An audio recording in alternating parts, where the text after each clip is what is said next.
Alright, so welcome everyone. It's nice to see all of you. Welcome to those of you who are listening to this online too.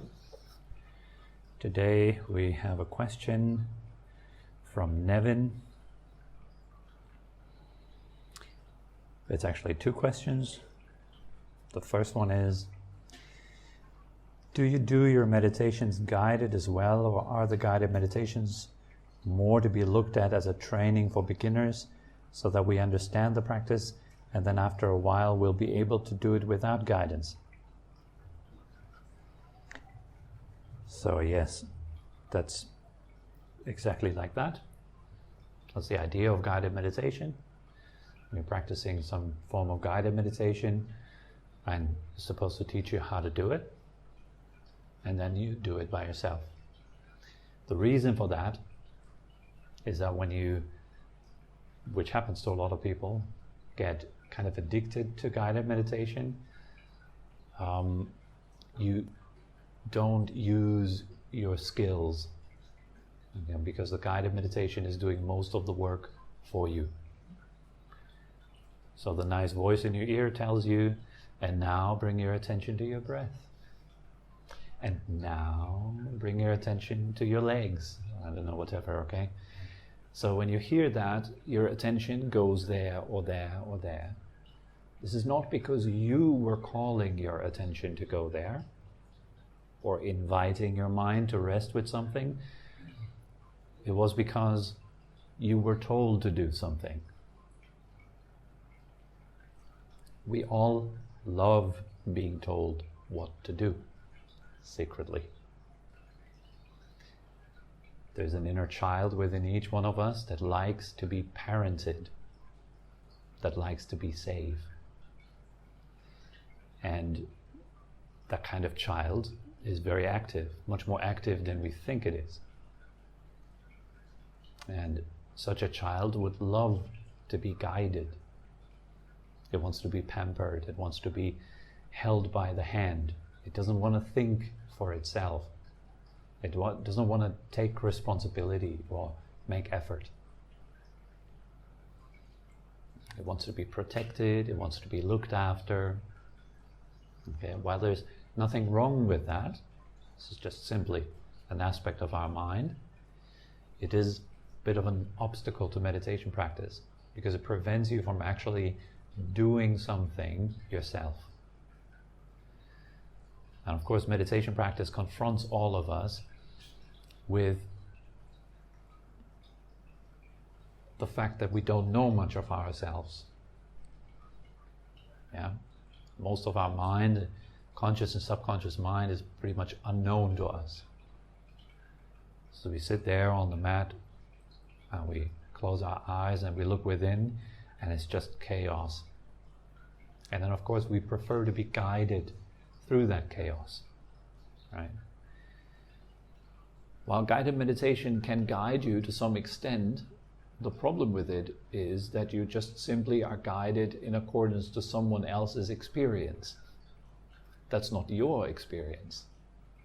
It might not at all be what you need. So how do you find out what you need?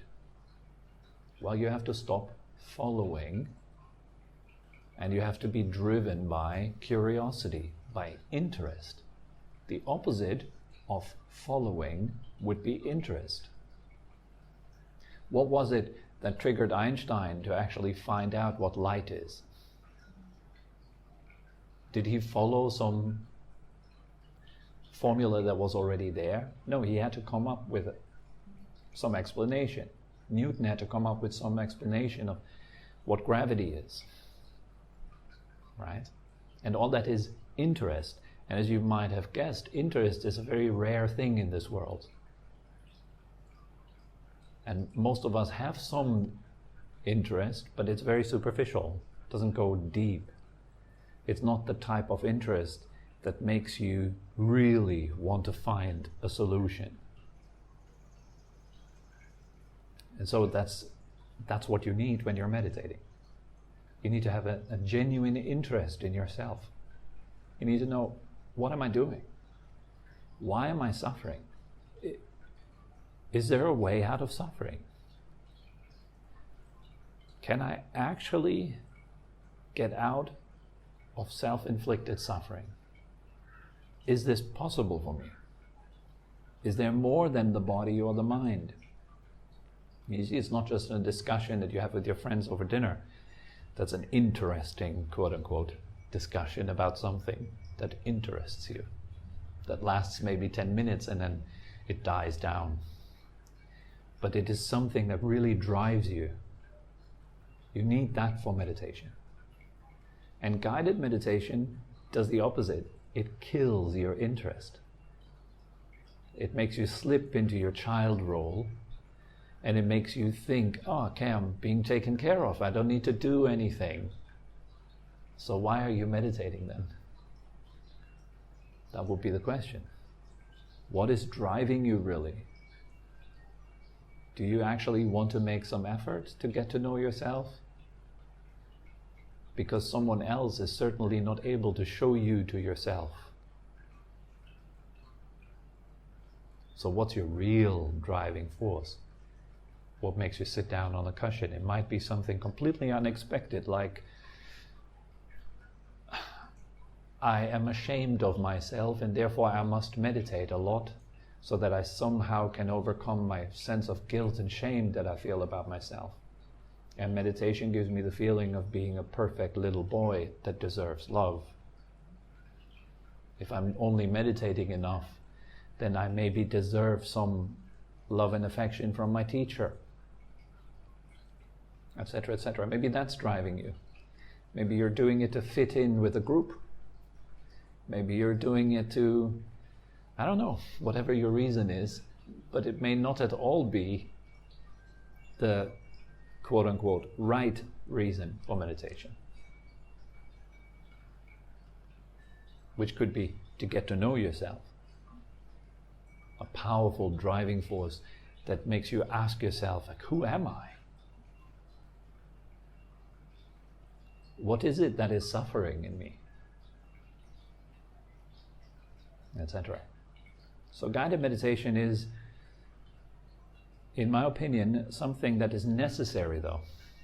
Having said that, the downfalls of guided meditation, now what's the good side of it? The good side of it is that it can really teach you how to look, and it can teach you how to overcome common errors on the path. Like, for example, in today's guided meditation, I was particularly addressing a common error of forcing your attention to be with the object. And so that could be something that inspires you to go back home and then try with that. Explore with this. Take it deeper into your own experience. Make it yours. In order to make it yours, you have to stop seeking outward guidance, but you have to learn to guide yourself. That's where you get the strength out of meditation. You learn to guide yourself. The goal of any good form of parenting would be to create an adult that is able to lead a life, an independent life, so to say.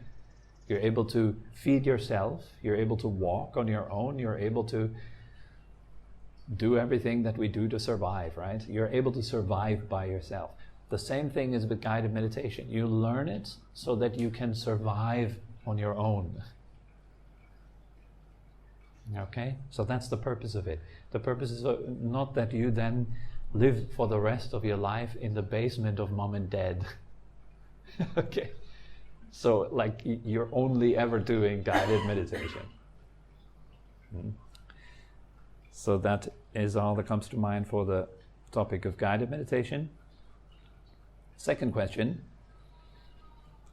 is, in your guided meditation you say, until bliss arises, and then concentrate on its absorption.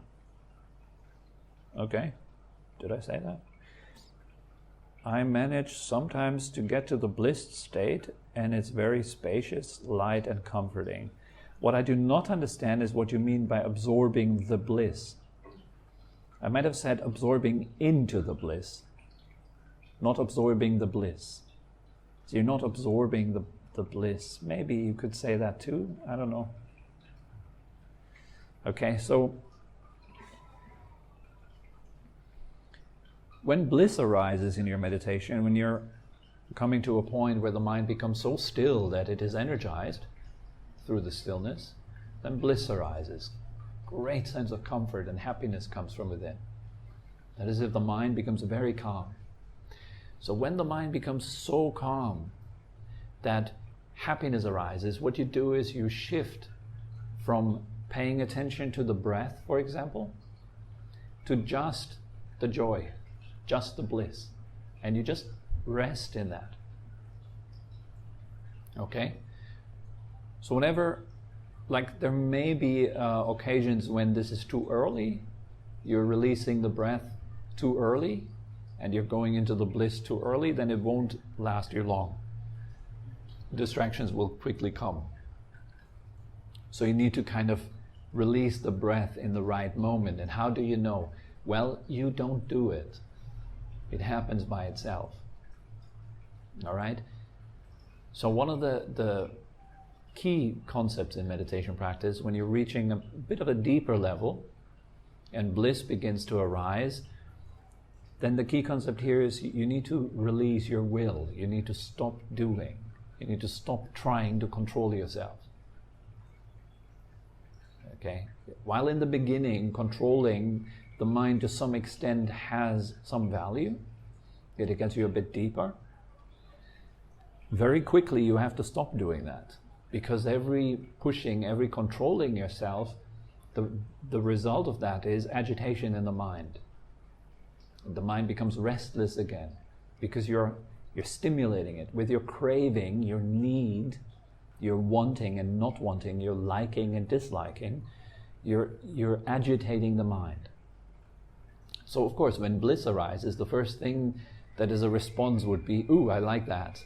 And what follows liking is trying to hold it, trying to make more. And so you're busy making again. And as you're busy making, you're destroying the bliss. The bliss is a result of not making anything, of leaving yourself alone.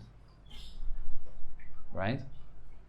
So because you leave yourself alone, something magical happens to your body and your mind. Everything returns back to a peaceful state. It's like putting down a glass of water. As soon as you put it down, the water follows its nature and becomes calm. You put it on the ground, right? You put it on the floor. So the water calms down naturally. There's nothing you could do to the water to make it calm. In fact, anything you would do would agitate it, no? So the same goes for the mind. Everything you do to your mind, even in the most subtle ways, like a little bit of doing here and there, it agitates the mind. So we gradually need to learn to release it. The best would, of course, be to completely stop it from the beginning. You stop all doing. You completely release, completely let go. Okay. But who can do that? Yeah. Who can do that? Yes, nobody can do that. It is something that happens when all the right causes are in place. So the only thing we can quote-unquote do is put the right causes in place. So when the bliss arises as a result of resting, of non-doing, of just allowing your mind, and I'm using all these words with intent. Resting, allowing your mind to come to rest on that point of the breath. Then stress falls away. Because you have nothing to build, nothing to chase, nothing to create, nothing to destroy. Yeah, of course you will be restful. That's why we like holidays. Nothing to do, no plan, no schedule, no stuff to like tick off your checklist. Unless you're maybe one of those travelers who have a huge itinerary and then you have all these little checkpoints that you need to check off to keep yourself as busy as possible. so that you, God forbid, get some rest. Okay, it's pretty common actually. A lot of people keep themselves busy because they're really afraid of rest and what they might discover when they rest. Maybe some happiness. Yes. So in our our addiction to busyness or suffering, you may say, keeps us from actually resting. And the way to rest is to give up this incessant activity and trying and doing and pushing and pulling. And so here maybe Nevin has this question. She says, what I do not understand is what you mean by absorbing the bliss. That sounds very much like an activity. I've got to absorb the bliss. I need to do something. But there's really nothing to do. Leave your bliss alone. Give it some space so it can do what it really wants to do. Who knows what that is? Let it do its thing. Trust your body and your mind is what I'm saying. Surrender your activity. Because why are we so active all the time?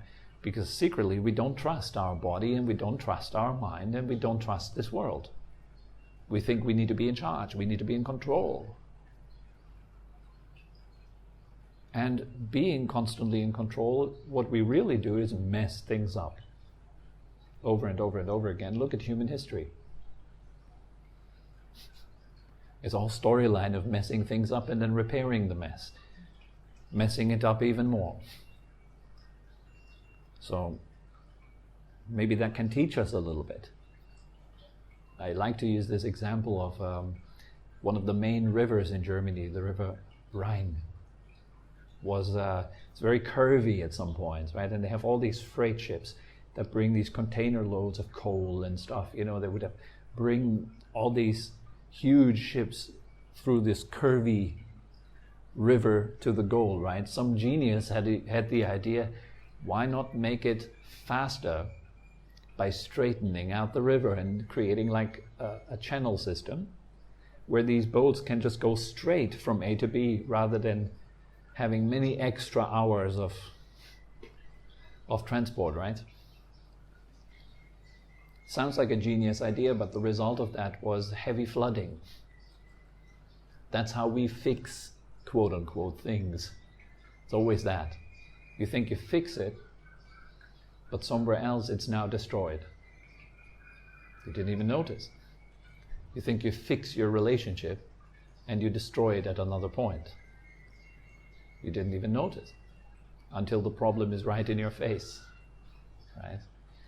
So instead of fixing your mind, let it do its thing.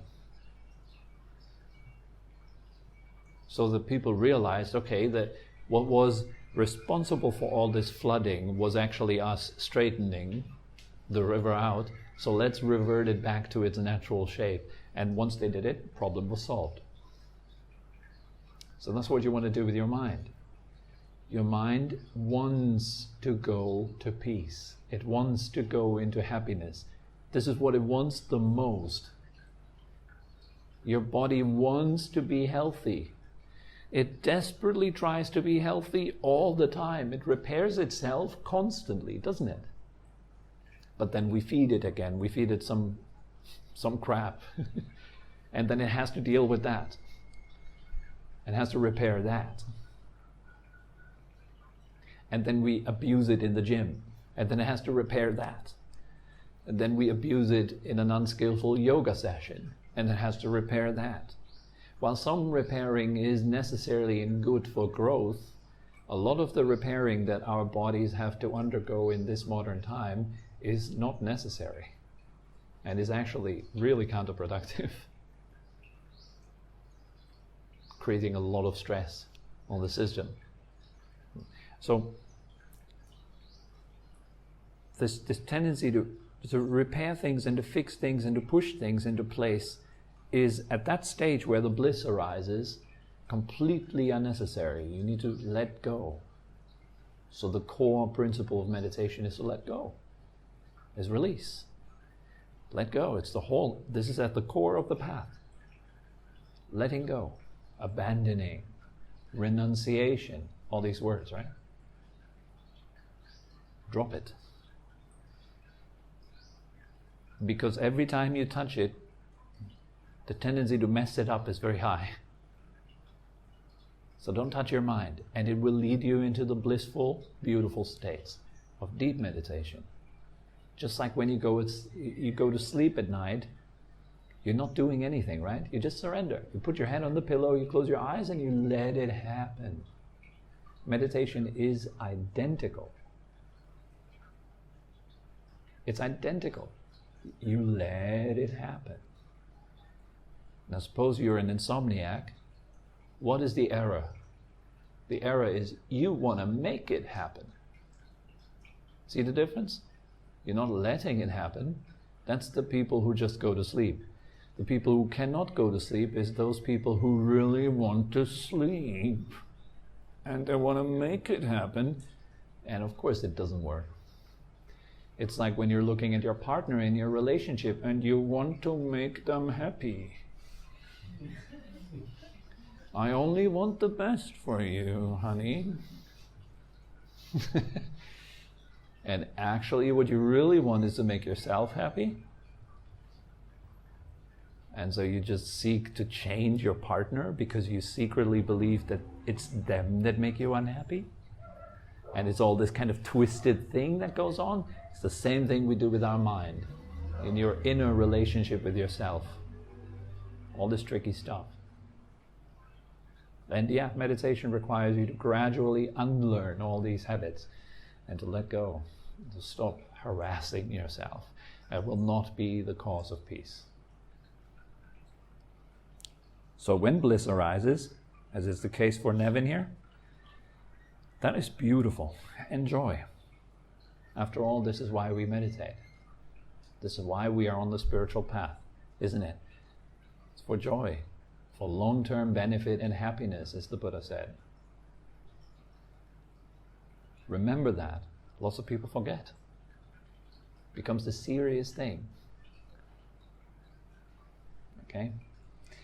So this is all that comes to mind for this topic. See where it takes you. Yeah. Okay? All right, guys? It was lovely having you. Thank you very much for coming. Have a wonderful week.